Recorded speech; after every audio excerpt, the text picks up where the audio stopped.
There was a script originally called Pale Blue Dot that I read, which told the story about a female astronaut who came back from space, and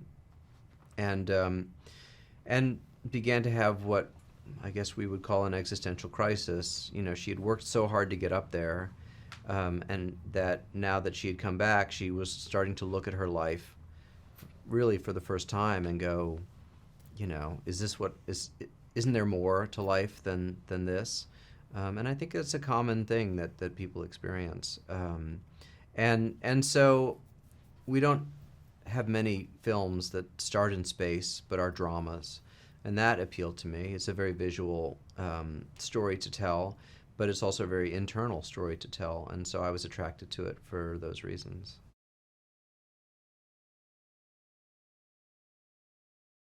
So the film is about Lucy Cola, who's an astronaut.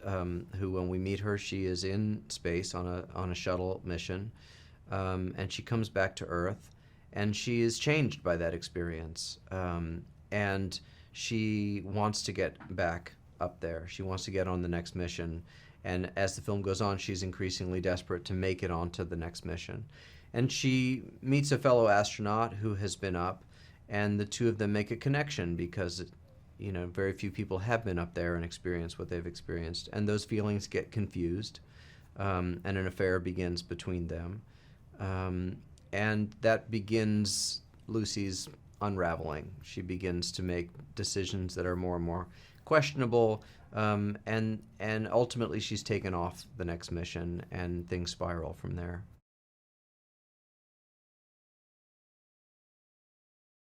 The first thing that I thought about when I read the script was the fact that there's a subjective experience here, and that the only way that the audience is going to really connect with her and go with her to places that they don't necessarily want her to go is if they're seeing the world through her eyes, and if the movie starts in space where she's seeing the enormity of the universe, and then she comes back to Earth and everything feels small, then that should be the experience of the audience. So we should use the whole screen, and then when she comes back, everything should close down. And then later, you know, the more pressure she's under, the screen closes down farther. And you know, it's not designed to be a gimmick. I don't want you noticing it after the first couple of times. It's meant to make you feel a feeling. And you know, if I've done my job right, you're not aware that the sound is moving from the side channels to the center and then back when things expand again, but there's something about that that's giving you a heightened experience.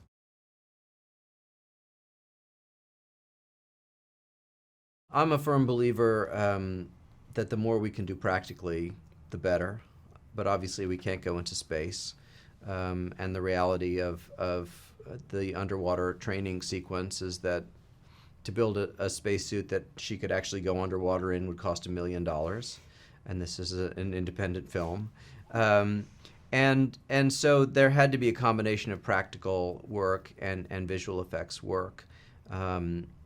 You know, we did some pre-visualization and talked very much about what we wanted to shoot, but then you know on the day as well there were decisions that I made.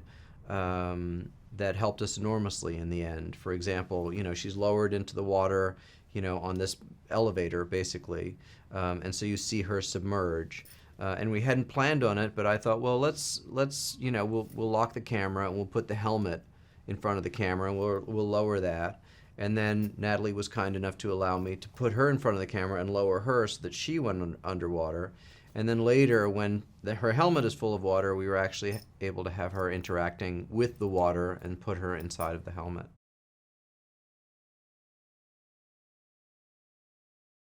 Lucy, when we meet her in the beginning, she has all the swagger of any astronaut in the right stuff.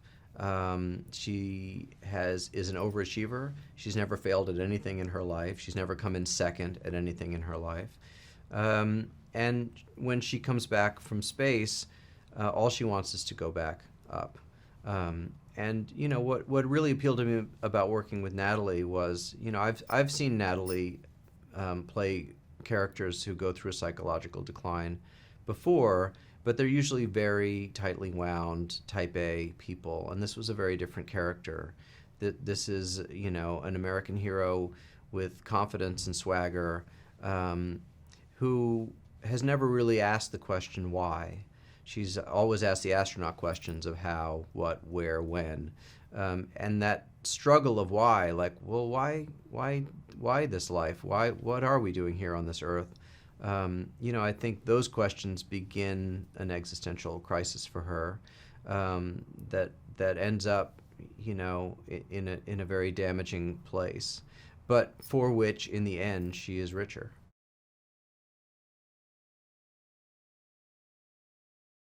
I think that the human experience is, there's two kinds of humans, right? There are men and there are women, and I think we see a lot of films about men who have an existential crisis, but we don't really see as many stories about women and what that experience is like for them, and the things that are expected of them and the things they expect of themselves, and the fact that ultimately she's a woman with flaws who makes mistakes, and we have to be able to tell those stories about women without punishing them for that behavior.